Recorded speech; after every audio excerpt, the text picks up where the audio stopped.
Хөрмәтле Хайдаршина Альфина Ахматияновнаны чын күңелдән 50 яшьлек олы матур юбилее белән котлап китәсем килә.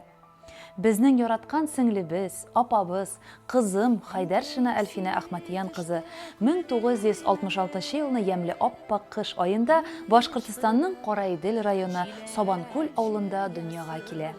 Бүген ул 50 яшьлек юбилеен билгели. Ул бәләкәйдән үк тырыш, уңган, әти-әнисенең ярдәмчесе булып үсте.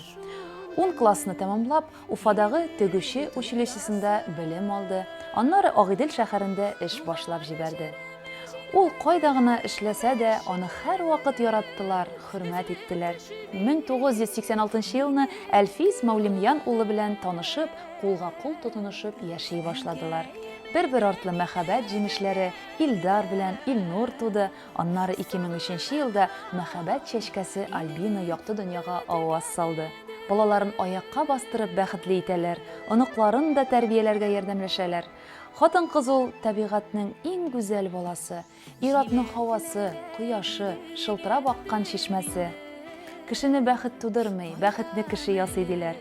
Син дә үзеңнең бәхетеңне үзең ясап, әниеңә, балаларыңа, туганнарыңа да зур өлеш чыгардың.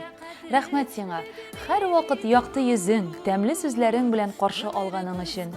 Син җирдәге һәр чәчкәгә гашыйк, гашыйк таңга, зәңгәр кичләргә. Син яшисең шундый матурлыкта тагын матур бер ян өстәргә.